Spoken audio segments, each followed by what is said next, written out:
नमस्कार सबलाई, म हुसुमी भट्टराई आइसकेको छु एउटा कविता लिएर। आजको यो कविताको शीर्षक रहेको छ पोखरीको पुतली र छेपारोको कविता। यो कविता चाहिँ मैले आफै लेखेको हो र यो कविताको लागि मलाई 2 दिन लागेको थियो र यो कविता चाहिँ आज म सुरु गर्न गइरहेको छु। सुरुमा चाहिँ म पुतलीको बारेमा केही वर्णन गर्न जाँदैछु है त।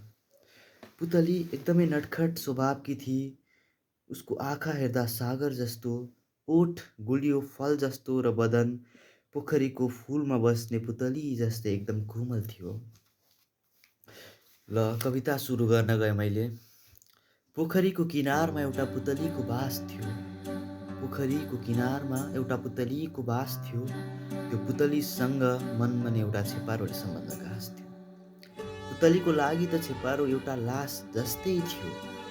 त्यो पोखरीमा तैरिने हाँस जस्तै थियो। तर छेपारो भने त्यस्तो थिएन। छेपारोले पुतलीलाई देख्न नपाउँदा छटपटाउँथ्यो।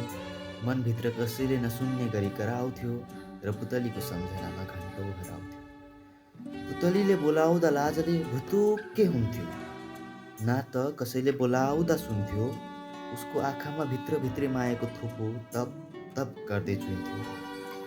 त्यस छेपारोले लुकी लुकी पुतलीलाई हेर्न साह्रै मन पराउँथ्यो। भित्रभित्रै त्यो पुतलीलाई पनि छेपारोदेखि प्रेम भएछ। त्यो प्रेम त धेरै समय अगाडि नै उसको मनमा पलाइसकेको रहेछ।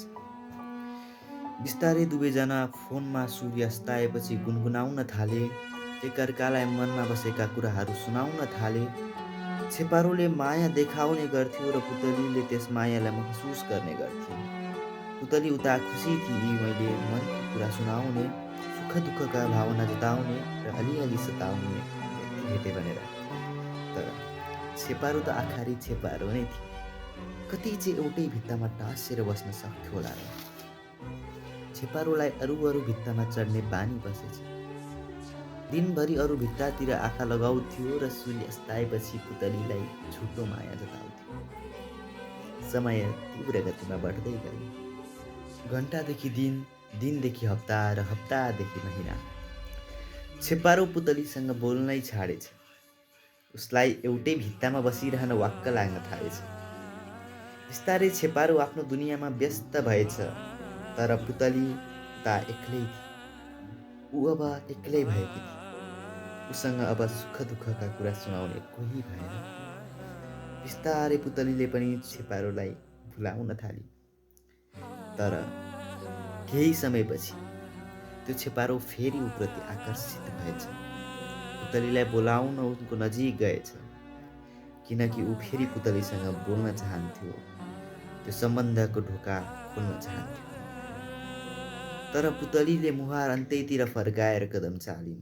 उसलाई थाहा थियो त्यो छेपारोले फेरि उनको भावनासँग खेलवाड गर्छ भनेर। बिस्तारै छेपारोलाई पश्चाताप भयो। उसले त्यो पुतली जस्तै कोही कतै भेटेन। पुतलीको माया सम्झिँदै आफूलाई घृणा गर्यो। उनको नाम उसले मनबाट कहिल्यै मेटेन। आज पनि छेपारो त्यो मायाको लागि आशमा बसिरहेको छ। तर कसले भन्दियोस् त्यो छेपारोलाई, त्यो मायाको जहाज त अन्त्य कतै बगिसकेको छ। धन्यवाद। कस्तो लाग्यो कमेन्ट गर्नुहोला। लाइक गरिदिनु होला भिडियोलाई, च्यानललाई सब्स्क्राइब गरिदिनु होला। टिकटकमा हेर्नुहुँदैछ भने टिकटक एकाउन्टलाई फलो गरिदिनु होला। धन्यवाद।